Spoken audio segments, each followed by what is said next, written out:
So a lot of people brought up this thing of, okay, I don't feel like we have enough time to teach math, or the math is going so slow. And what I really want to encourage all of you to think about is that learning isn't linear. Like sometimes math is going to go really fast and sometimes it's going to go really slow. But most research shows that you are going to end up at the right place. And when I'm tutoring, occasionally I will ask a child a question and then I just wait and they're quiet. They don't actually even respond. Or they might be running around doing something else entirely. Occasionally, after a minute or two, I might say, okay, did you think about that? And then it's done. Maybe the next day they'll come back and they'll haven't had an insight, or it might be a month from them. But I think that sometimes as parents, we have this instinct to say, like, did you hear the question? You know that, you know that, you know that.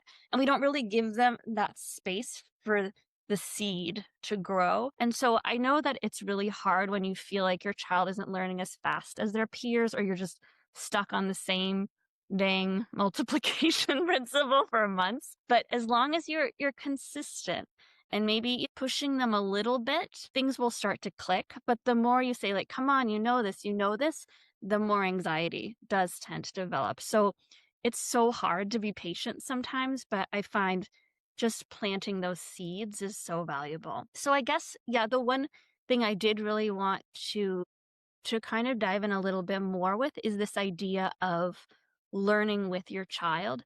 So what that means is that you're really transparent about what you know and what you don't know.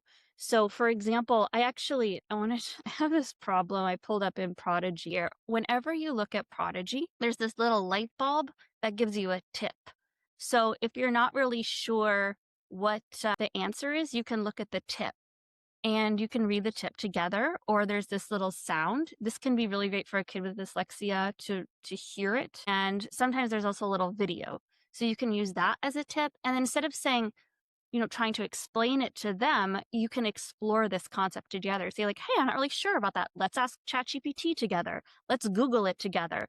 Let's see if we can find a video on YouTube together.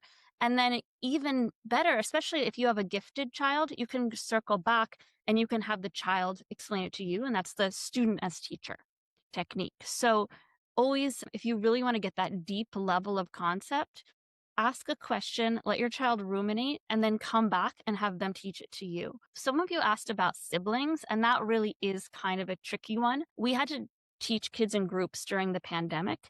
And in that case, depending on what your access to screens are, we found it was really valuable to have the kids start teaching each other. So all of the kids will be playing the game, and you're kind of working as a guide when they get stuck, guiding them along, occasionally popping in and saying, hey, can you explain that back to me? And the kids can get really excited about explaining concepts to each other as well. So that's something that we did a lot. There's also, so essentially, like, kids are working independently, but then they're also chiming in and supporting each other, and they're watching the way that you're teaching them as you go. Okay.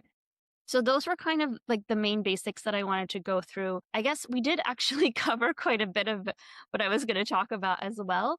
But I did also kind of want to go a little bit deeper into this idea of gifted and advanced math, because a lot of you are wondering, how do I support a gifted child? And again, it's really a matter of giving them that freedom to learn at their own pace with the right curriculum. Sometimes challenges with a gifted kid is they'll tend to either rush ahead and skip that understanding. And in that case, this student as teacher is so valuable. Just saying, like, can you please explain this to me? Ask questions, etc.